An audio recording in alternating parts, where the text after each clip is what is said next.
पांडवों और कौरवों दोनों के खेमे सज चुके थे। पांडवों की तरफ से धृष्टद्युम्न और कौरवों की तरफ से पितामह भीष्म प्रधान सेनापति नियुक्त हुए। जानते हैं आगे क्या हुआ? संपूर्ण महाभारत कथा के उद्योग पर्व में और उसके अंतर्गत सैन्य निर्याण पर्व में। जन्मेजय ने पूछा, द्विजश्रेष्ठ, जब इस प्रकार कुरुक्षेत्र में सेनाएं मोर्चा बांधकर खड़ी हो गई, तब काल प्रेरित कौरवों ने क्या किया? वैशंपायन जी ने कहा, भरत कुलभूषण महाराज, जब वे सभी सेनाएं कुरुक्षेत्र में व्यूह रचना पूर्वक डट गई, तब धृतराष्ट्र ने संजय से कहा, संजय, यहां आओ और कौरवों तथा पांडवों की सेना के पटाव पड़ जाने पर वहां जो कुछ हुआ हो वह सब मुझे पूर्ण रूप से बताओ। मैं तो समझता हूं दैव ही प्रबल है, उसके सामने पुरुषार्थ व्यर्थ है, क्योंकि मैं युद्ध के दोषों को अच्छी तरह जानता हूं। ये दोष भयंकर संहार उपस्थित करने वाले हैं, इस बात को भी समझता हूं। तथापि ठग विद्या के पंडित तथा कपट द्यूत करने वाले अपने पुत्र को ना तो रोक सकता हूं और ना अपना हित साधन ही कर सकता हूं। सूत, मेरी बुद्धि उपर्युक्त दोषों को बारंबार देखती और समझती है, तो भी दुर्योधन से मिलने पर पुनः बदल जाती है। संजय, ऐसी दशा में अब जो कुछ होने वाला है वह होकर ही रहेगा। कहते हैं युद्ध में शरीर का त्याग करना निश्चय ही सबके द्वारा सम्मानित क्षत्रिय धर्म है। संजय ने कहा, महाराज, आपने जो कुछ पूछा है और आप जैसा चाहते हैं वह सब आपके योग्य है, परंतु आपको युद्ध का दोष दुर्योधन के माथे पर नहीं मरना चाहिए। भोपाल, मैं सारी बातें बता रहा हूं, आप सुनिए। जो मनुष्य अपने बुरे आचरण से अशुभ फल पाता है वह काल अथवा देवताओं पर दोषारोपण करने का अधिकारी नहीं होता। महाराज, जो पुरुष दूसरे मनुष्यों के साथ सर्वथा निंदनीय व्यवहार करता है वह निंदित आचरण करने वाला पापात्मा सब लोगों के लिए बद्ध है। नरश्रेष्ठ, जुए के समय जो बारंबार छल कपट और अपमान के शिकार हुए थे, अपने मंत्र सहित उन पांडवों ने केवल आपका ही मुंह देखकर सब तरह के तिरस्कार सहन किए हैं। इस समय युद्ध के कारण घोड़ों, हाथियों तथा अमित तेजस्वी राजाओं का जो विनाश प्राप्त हुआ है उसका संपूर्ण वृतांत आप मुझसे सुनिए। महमते, इस महायुद्ध में संपूर्ण लोगों के विनाश को सूचित करने वाला जो जो वृतांत जैसे जैसे घटित हुआ है वह सब स्थिर होकर सुनिए और सुनकर एकचित बने रहिए। व्याकुल ना होइएगा, क्योंकि मनुष्य पुण्य और पाप के फलभोग की प्रतिक्रिया में स्वतंत्र करता नहीं है, क्योंकि मनुष्य प्रारब्ध के अधीन है। उसे तो कठपुतली की भांति उस कार्य में प्रवृत्त होना पड़ता है। कोई ईश्वर की प्रेरणा से कार्य करते हैं, कुछ लोग आकस्मिक संयोगवश कर्मों में प्रवृत्त होते हैं, तथा दूसरे बहुत से लोग अपने पूर्व कर्मों की प्रेरणा से कार्य करते हैं। इस प्रकार ये कार्य की त्रिविध अवस्थाएं देखी जाती हैं। इसलिए इस महान संकट में पड़कर आप स्थिर भाव से सारा वृतांत सुनिए।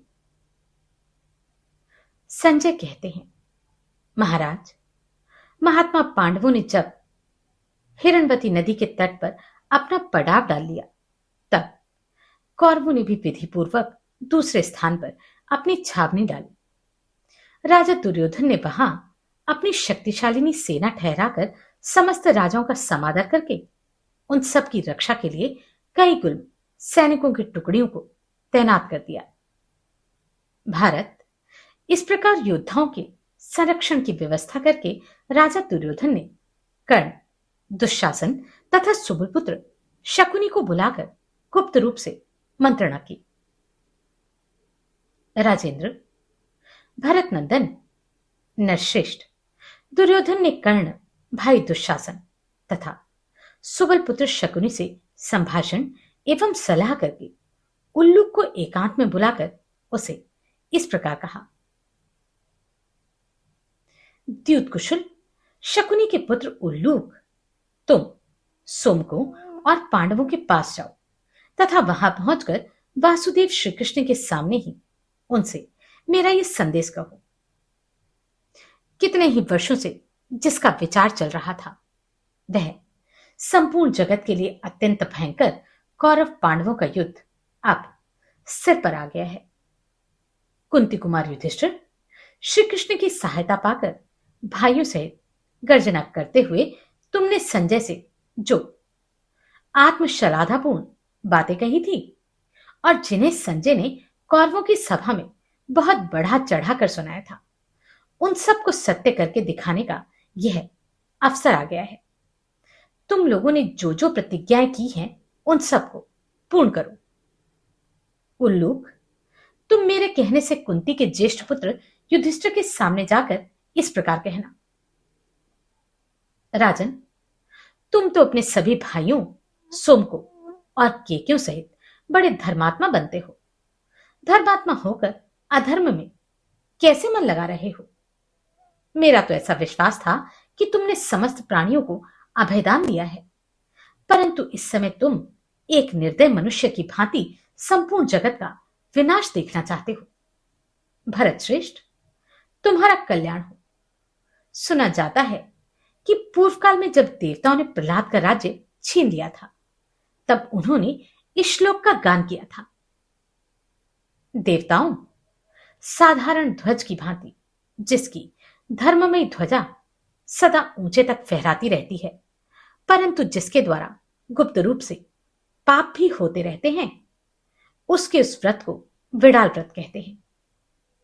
नरेश्वर, इस विषय में तुम्हें यह उत्तम आख्यान सुना रहा हूं जिसे नारद जी ने मेरे पिताजी से कहा था।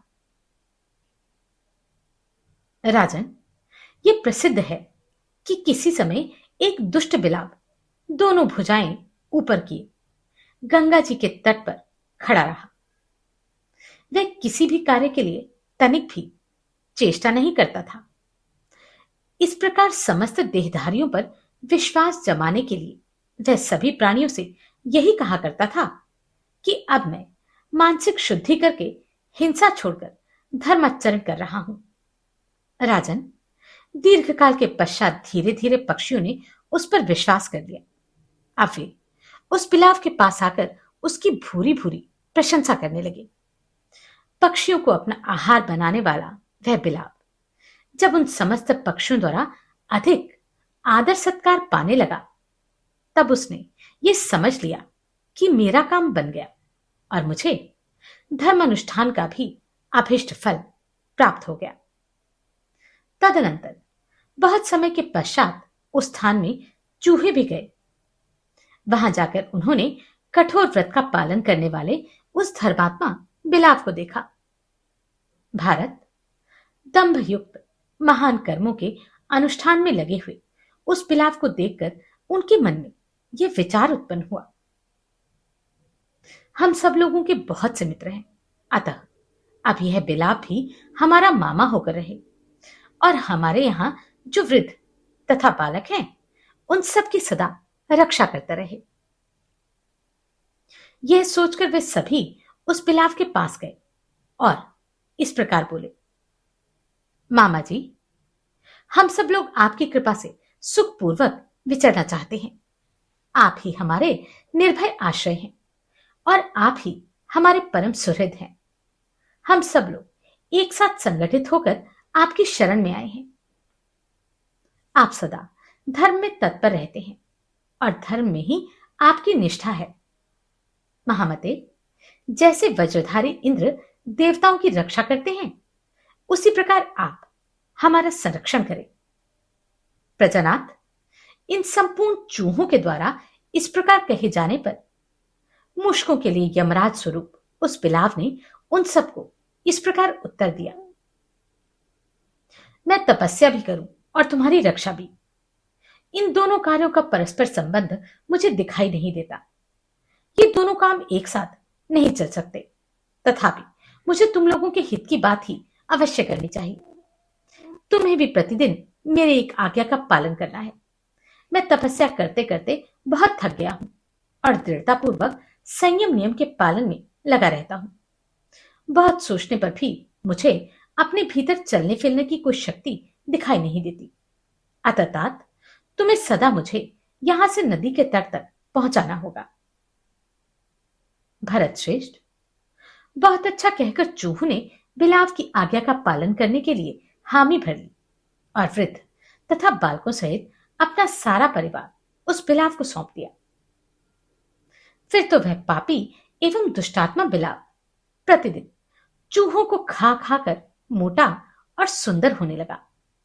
उसके अंगों की एक एक जोड़ मजबूत हो गया।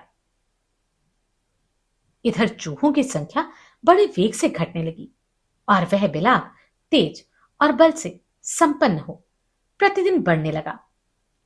तब वे चूहे परस्पर मिलकर एक दूसरे से कहने लगे, क्यों जी, क्या कारण है कि मामा तो नित्य मोटा ताजा होता जा रहा है और हमारी संख्या बड़े वेग से घटती चली गई। राजन, उन चूहों में कोई डिंडिक नाम वाला चूहा सबसे अधिक समझदार था। उसने मूषकों के उस महान समुदाय से इस प्रकार कहा, तुम सब लोग विशेषतः एक साथ नदी के तट पर जाओ। पीछे से मैं भी मामा के साथ ही वहां जाऊंगा। तब बहुत अच्छा कहकर उन सब ने डिंडिक की बड़ी प्रशंसा की और यथोचित रूप से उसके समर्थक वचनों का पालन किया। बिलाव को चूहों की जागरूकता का कुछ पता नहीं था, अतः वे डिंडिक को भी खा गया। तदनंतर एक दिन सब चूहे एक साथ मिलकर आपस में सलाह करने लगे।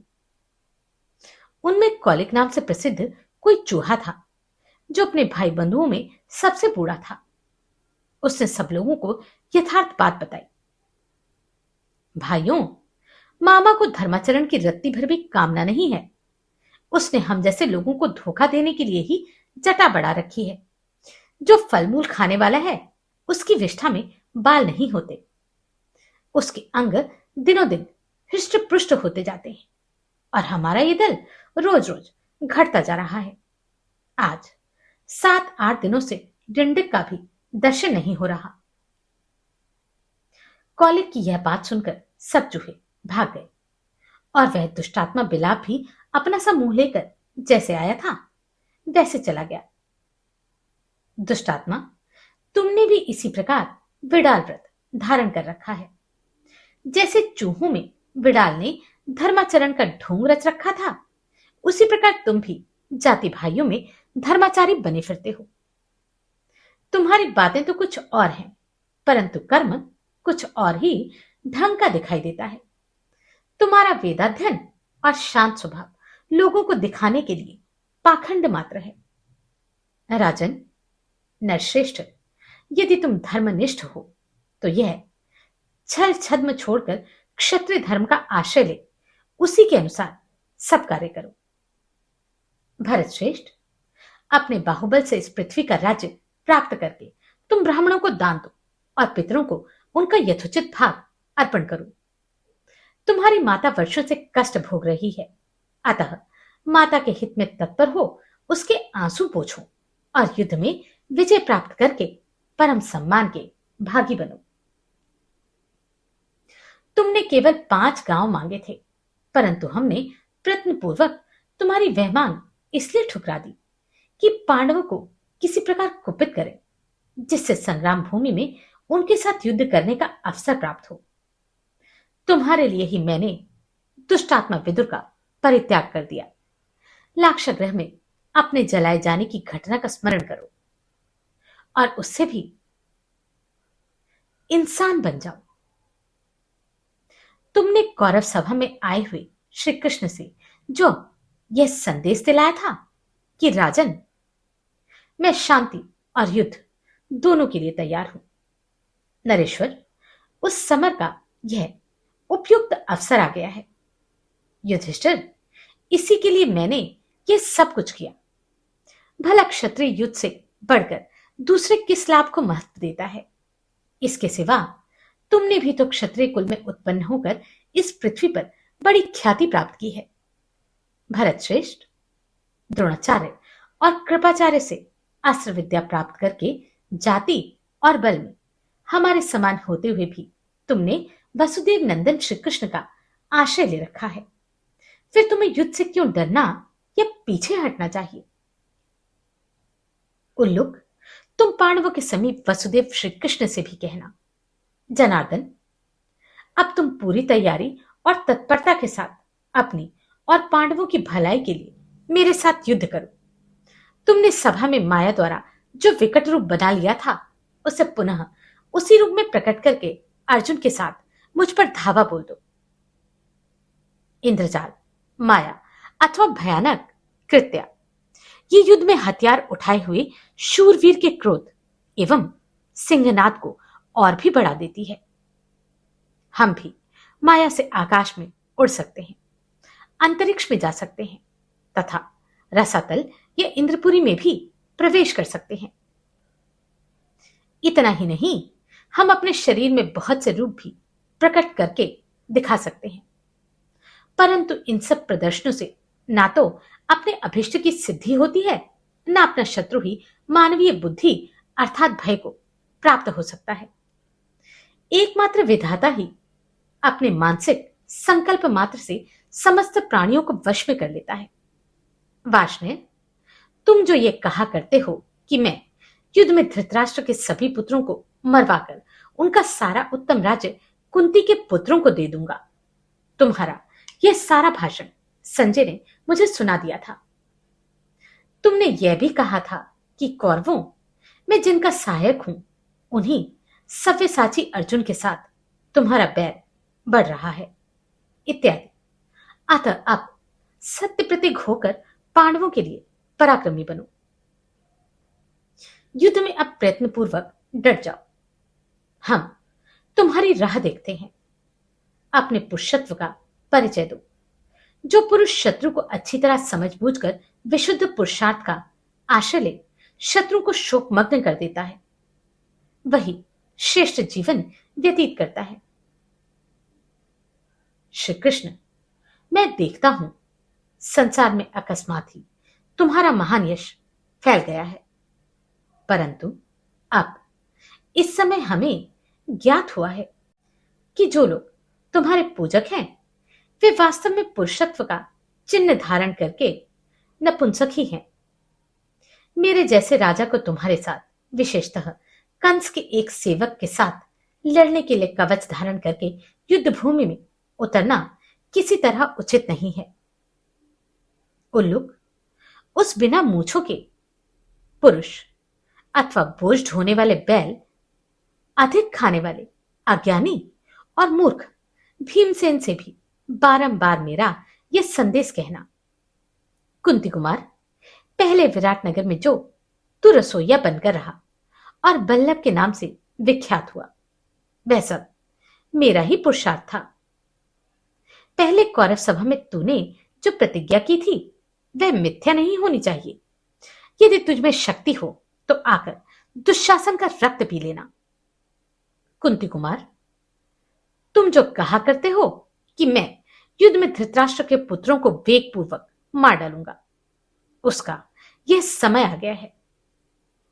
भारत, तुम निरे भोजन भट्ट हो, अतः अधिक खाने पीने में पुरस्कार पाने की योग्य हो, किंतु कहां युद्ध और कहां भोजन। शक्ति हो तो युद्ध करो और पुरुष बनो। भारत, युद्ध भूमि में मेरे हाथ से मारे जाकर तुम गदा को हृदय से लगाए सदा के लिए सो जाओगे। वृकोदर, तुमने सभा में जाकर जो उछलकूद मचाई थी, वह व्यर्थ ही थी। उल्लूक, नकुल से भी कहना, भारत, तुम मेरे कहने से अब स्थिरतापूर्वक युद्ध करो। हम तुम्हारा पुरुषार्थ देखेंगे। तुम युधिष्ठिर के प्रति अपने अनुराग को, मेरे प्रति बढ़े हुए द्वेष को तथा द्रौपदी के कलेशों को भी इन दिनों अच्छी तरह से याद कर लो। उल्लूक, तुम राजाओं के बीच सहदेव से भी मेरी यह बात कहना। पांडुनंदन, पहले के दिए हुए कलेशों को याद कर लो और अब तत्पर होकर समर भूमि में युद्ध करो। तदनंतर विराट और द्रुपद से भी मेरी ओर से कहना, विधाता ने जब प्रजा की सृष्टि की है तभी से परम गुणवान सेवकों ने भी अपने स्वामियों की अच्छी तरह परख नहीं की, उनके गुण अवगुण को भली भांति नहीं पहचाना। इसी प्रकार स्वामियों ने भी सेवकों को ठीक ठीक नहीं समझा। इसलिए युधिष्ठिर श्रद्धा के योग्य नहीं है, तो भी तुम दोनों उन्हें अपना राजा मानकर उनकी ओर से युद्ध के लिए यहां आए हो। इसलिए तुम सब लोग संगठित होकर मेरे वध के लिए प्रयत्न करो। अपनी और पांडवों की भलाई के लिए मेरे साथ युद्ध करो। फिर पांचाल राजकुमार धृष्टद्युम्न को भी मेरा यह संदेश देना, राजकुमार, यह तुम्हारे योग्य समय प्राप्त हुआ है। तुम्हें आचार्य द्रोण अपने सामने ही मिल जाएंगे। समर भूमि में द्रोणाचार्य के सामने जाकर भी तुम ये जान सकोगे कि तुम्हारा उत्तम हित किस बात में है। आओ, अपने सुहृदों के साथ रहकर युद्ध करो और गुरु के वध का अत्यंत दुष्कर पाप कर डालो। उल्लुक, इसके बाद तुम शिखंडी से भी मेरी यह बात कहना। धनुर्धारियों में श्रेष्ठ गंगापुत्र कुरुवंशी महाबाहु भीष्म तुम्हें स्त्री समझकर नहीं मारेंगे। इसलिए तुम अब निर्भय होकर युद्ध करना और समरभूमि में यत्नपूर्वक पराक्रम प्रकट करना। हम तुम्हारा पुरुषार्थ देखेंगे। ऐसा कहते कहते राजा दुर्योधन खिलखिलाकर हंस पड़ा। तत्पश्चात उल्लुक से पुनः इस प्रकार बोला, उल्लुक, तुम वसुदेव नंदन श्री कृष्ण के सामने ही अर्जुन से पुनः इस प्रकार कहना, वीर धनंजय, यह तो तुम्हें हम लोगों को परास्त करके इस पृथ्वी पर शासन करो या हमारे ही हाथों से मारे जाकर रणभूमि में सदा के लिए सो जाओ। पांडुनंदन, आज से निर्वासित होने, वन में निवास करने और द्रौपदी के अपमानित होने के कलेशों को याद करके अब तो पुरुष बन जाओ। क्षत्राणी जिसके लिए पुत्र उत्पन्न करती है, वह सब प्रयोजन सिद्ध करने का अब समय आ गया है। तुम युद्ध में बल पराक्रम, उत्तम शौर्य, अस्त्र संचालन की फुर्ती और पुरुषार्थ दिखाते हुए अपने बढ़े हुए क्रोध को हमारे ऊपर प्रयोग करके शांत कर लो। जिसे नाना प्रकार का कलेश दिया गया हो, दीर्घ काल के लिए राज्य से निर्वासित किया गया हो तथा जिसे राज्य से वंचित होकर दीन भाव से जीवन बिताना पड़ा हो, ऐसे किस स्वाभिमानी पुरुष का हृदय विदीर्ण न हो गया होगा। जो उत्तम कुल में उत्पन्न शूरवीर तथा पराये धन के प्रति लोभ न रखने वाला हो, उसके राज्य को यदि कोई दबा बैठे तो वह किस वीर के क्रोध को उद्युक्त न कर देगा। तुमने जो बड़ी बड़ी बातें कही हैं, उन्हें कार्य रूप में परिणत करके दिखाओ। जो क्रिया द्वारा कुछ न करके केवल मुंह से बातें बनाता है, उसे सज्जन पुरुष कायर मानते हैं। तुम्हारा स्थान और राज्य शत्रुओं के हाथ में पड़ा है, उसका पुनरुद्धार करो। युद्ध की इच्छा रखने वाले पुरुष के ये दो ही प्रयोजन होते हैं, अतः उनकी सिद्धि के लिए पुरुषार्थ करो। तुम जुए में पराजित हुए और तुम्हारी स्त्री द्रौपदी को सभा में लाया गया। अपने को पुरुष मानने वाले किसी भी मनुष्य को इन बातों के लिए भारी अमर्ष हो सकता है। तुम 12 वर्षों तक राज्य से निर्वासित होकर वन में रहे और 1 वर्ष के लिए विराट का दास होकर रहना पड़ा है। पांडुनंदन, राज्य से निर्वासन का, वनवास का और द्रौपदी के अपमान का कलेश याद करके तो पुरुष बनो। हम लोग बारंबार तुम लोगों के प्रति अप्रिय वचन कहते हैं। तुम हमारे ऊपर अपना अमर्ष तो दिखाओ, क्योंकि अमर्ष ही पौरुष है। पार्थ, यहां लोग तुम्हारे क्रोध, बल, वीर, ज्ञान योग और अस्त्र चलाने की फुर्ती आदि गुणों को देखें। युद्ध करो और अपने पुरुषत्व का परिचय दो। अब लोह में अस्त्र शस्त्रों को बाहर निकालकर तैयार करने का कार्य पूरा हो चुका। कुरुक्षेत्र की कीच भी सूख गई है। तुम्हारे घोड़े खूब हृष्ट पुष्ट हैं और सैनिकों का भी तुमने अच्छी तरह भरण पोषण किया है। अतः कल प्रातः ही श्री कृष्ण के साथ आकर युद्ध करो। अभी युद्ध में भीष्म जी के साथ मुठभेड़ किए बिना तुम क्यों अपनी झूठी प्रशंसा करते हो? कुंती नंदन, जैसे कोई शक्तिहीन एवं मंद बुद्धि पुरुष गंधमादन पर्वत पर चढ़ना चाहता हो, उसी प्रकार तुम भी अपनी झूठी बढ़ाई करते हो। मिथ्या आत्म प्रशंसा न करके पुरुष बनो। पार्थ, अत्यंत दुर्जय वीर, सूतपुत्र कर्ण, बलवानों में श्रेष्ठ शल्य तथा युद्ध में इंद्र के समान पराक्रमी एवं बलवानों में अग्रगण्य द्रोणाचार्य को युद्ध में परास्त किए बिना तुम यह राज्य कैसे लेना चाहते हो? कुंती पुत्र, आचार्य द्रोण ब्रह्मवेद और धनुर्वेद इन दोनों के पारंगत पंडित हैं। ये युद्ध का भार वहन करने में समर्थ, अक्षोभ्य, सेना के मध्य भाग में विचरने वाले तथा युद्ध के मैदान में पीछे ना हटने वाले हैं। इन महातेजस्वी द्रोण को जो तुम जीतने की इच्छा रखते हो, वह मिथ्या साहस मात्र है। वायु ने सुमेरु पर्वत को उखाड़ फेंका था, यह कभी हमारे सुनने में नहीं आया है।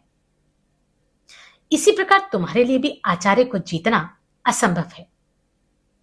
तुमने मुझसे जो कुछ कहा है वह यदि सत्य हो जाए, तब तो हवा मेरु को उठा ले, स्वर्गलोक इस पृथ्वी पर गिर पड़े अथवा युग ही बदल जाए।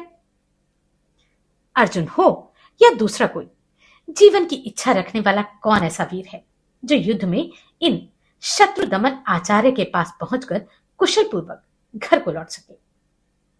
ये दोनों द्रोण और भीष्म जिसे मारने का निश्चय कर लें अथवा उनके भयानक अस्त्र आदि से जिसके शरीर का स्पर्श हो जाए, ऐसा कोई भी भूतल निवासी मरण धर्मा मनुष्य युद्ध में जीवित कैसे बच सकता है?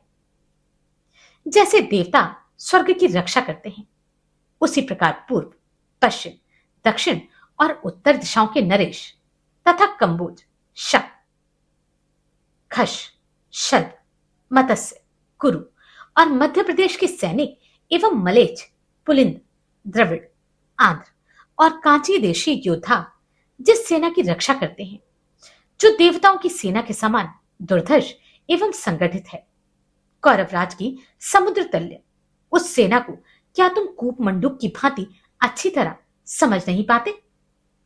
ओ अल्प बुद्धि मूढ़ अर्जुन, जिसका वेग युद्ध काल में गंगा के वेग के समान बढ़ जाता है और जिसे पार करना असंभव है, नाना प्रकार के जन समुदाय से भरी हुई मेरी उस विशाल वाहिनी के साथ तथा गजसेना के बीच में खड़े हुए मुझ दुर्योधन के साथ भी तुम युद्ध की इच्छा कैसे रखते हो? भारत, हम अच्छी तरह जानते हैं कि तुम्हारे पास अक्षय बाणों से भरे हुए 2 तरकस हैं। अग्निदेव का दिया हुआ दिव्य रथ है और युद्धकाल में उस पर दिव्य ध्वजा फहराने लगती है। अर्जुन, बातें न बनाकर युद्ध करो। बहुत शेखी क्यों बघाड़ते हो? विभिन्न प्रकार से युद्ध करने पर ही राज्य की सिद्धि हो सकती है।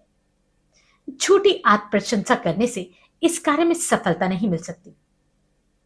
धनंजय, यदि जगत में अपनी झूठी प्रशंसा करने से ही कार्य अभिष्ट हो जाते, तब तो सब लोग सिद्ध काम हो जाते, क्योंकि बातें बनाने में कोई दरिद्र और दुर्बल होगा? मैं जानता हूं कि तुम्हारे सहायक वसुदेव नंदन श्री कृष्ण हैं। मैं यह भी जानता हूं कि तुम्हारे पास 4 हाथ लंबा गांडीव धनुष है तथा मुझे यह भी ज्ञात है कि तुम्हारे जैसा दूसरा कोई योद्धा नहीं है। यह सब जानकर भी मैं तुम्हारे इस राज्य का अपहरण करता हूं। कोई भी मनुष्य नाम मात्र के धर्म द्वारा सिद्धि नहीं पाता। केवल विधाता ही मानसिक संकल्प मात्र से सबको अपने अनुकूल और अधीन कर लेता है। तुम रोते बिलखते रह गए और मैंने 13 वर्षों तक तुम्हारे राज्य भोगा। अब भाइयों सहित तुम्हारा वध करके आगे भी मैं इस राज्य का शासन करूंगा। दास अर्जुन, अब तुम जुए के दाव पर जीत लिए गए। उस समय तुम्हारा गांडीव धनुष कहां था? भीमसेन का बल भी उस समय कहां चला गया था?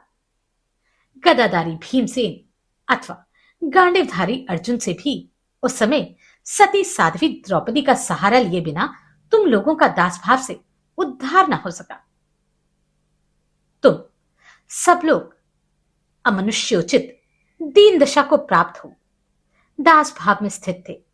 उस समय द्रुपद कुमारी कृष्णा ने ही दासता के संकट में पड़े हुए तुम सब लोगों को छुड़ाया था।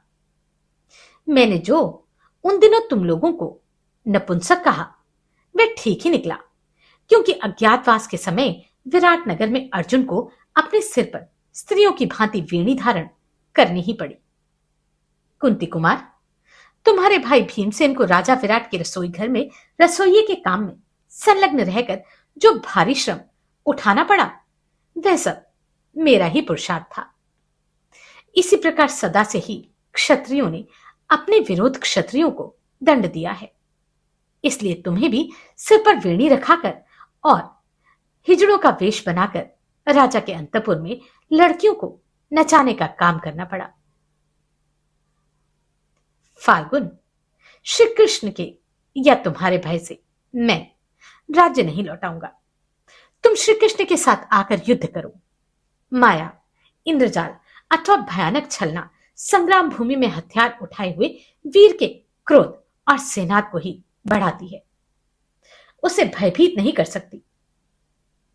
हजारों श्री कृष्ण और सैकड़ों अर्जुन भी अमोघ बाणों वाले मुझ वीर के पास आकर 10 दिशाओं में भाग जाएंगे।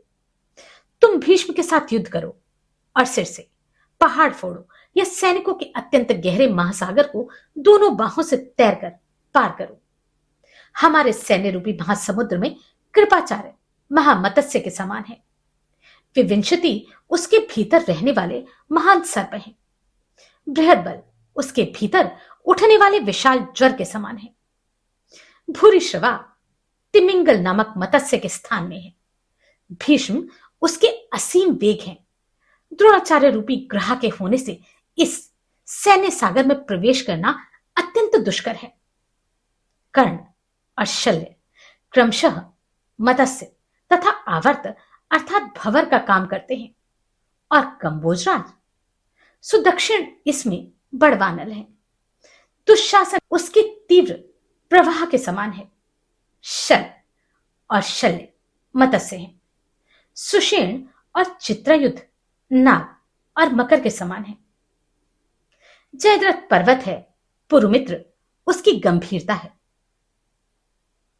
दुर्मर्शन जल है और शकुनी प्रपात अर्थात झरने का काम देता है।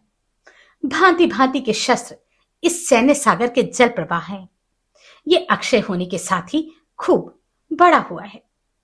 इसमें प्रवेश करने पर अधिक श्रम के कारण जब तुम्हारी चेतना नष्ट हो जाएगी, तुम्हारे समस्त बंधु मार दिए जाएंगे, उस समय तुम्हारे मन को बड़ा संताप होगा।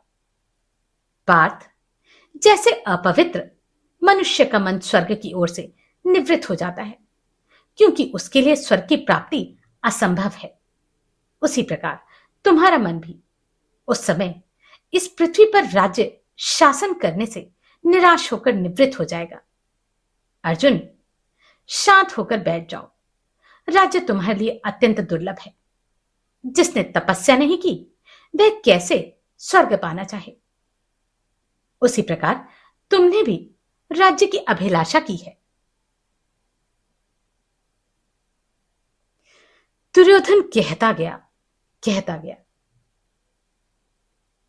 उसने अपने मन का सारा विष उड़ेल दिया। और ये सारी बातें पांडवों को चुभने वाली थी। जानते हैं आगे क्या हुआ अगले अध्याय में। नमस्कार, मैं आभा शर्मा जावास। अगर आपको ये प्रश्न सराहनीय लगे तो आप कंट्रीब्यूट कर सकते हैं।